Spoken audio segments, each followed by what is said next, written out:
Hey friends, and welcome to the Oh What a Beautiful Morning video series.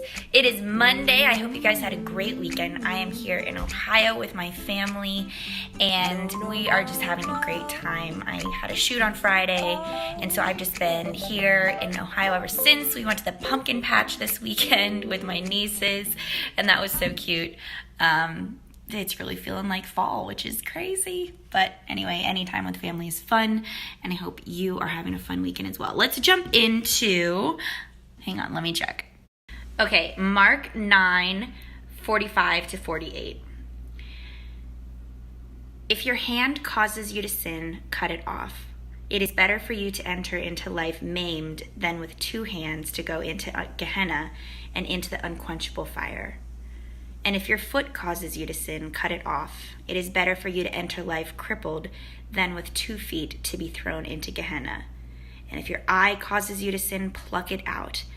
Better for you to enter into the kingdom of God with 1 eye than with 2 eyes to be thrown into Gehenna. What a precautionary tale, huh? We've all, I think, heard this verse before, and it really is quite sobering and really is pretty firm in what it's teaching us, and what I take away from this, really it applies a lot to my recovery from anorexia, but also just about temptation. And I think that that's something that you don't have to be in addiction or eating disorder recovery to be able to relate to, because we all are faced with temptations every single day. One of the things about kind of overcoming temptation is you really need to protect yourself. You need to protect your recovery. You need to protect your heart, because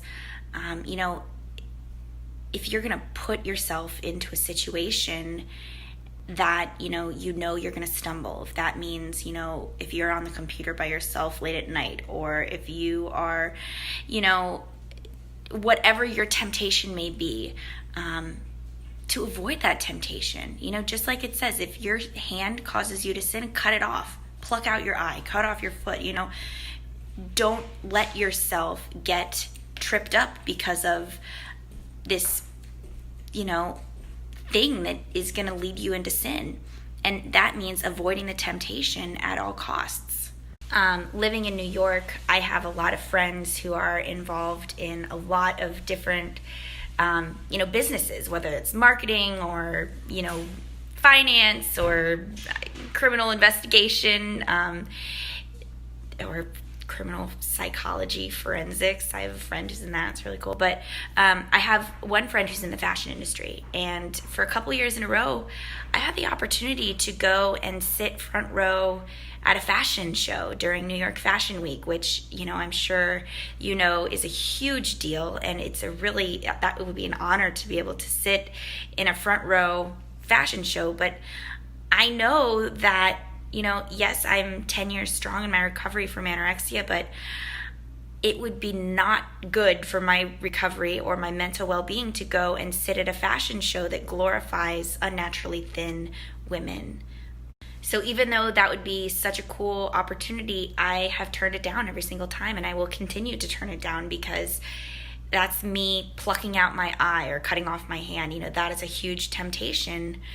And it's a near opportunity of sin for me. And, it's better that I don't go and miss out on a cool opportunity in order to protect my heart and to protect my recovery. And so, that's what Jesus is warning us about, is to rid our lives of the temptation in our life, and it's better for us to be one-handed, one-eyed, one-foot wonder, than to be led into sin by something in our life. So, as we go forward today, let's just remember that and look for those areas in our life.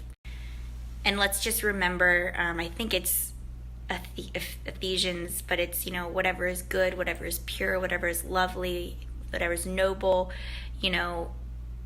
think on these things. So let's really, as we go forward this week, let's keep our mind focused on those good things of the Lord and our mind on Jesus himself, and just be in constant communication with him. And let's rid our lives of those temptations this week. So thank you so much for watching, and I hope you have a great day. Bye.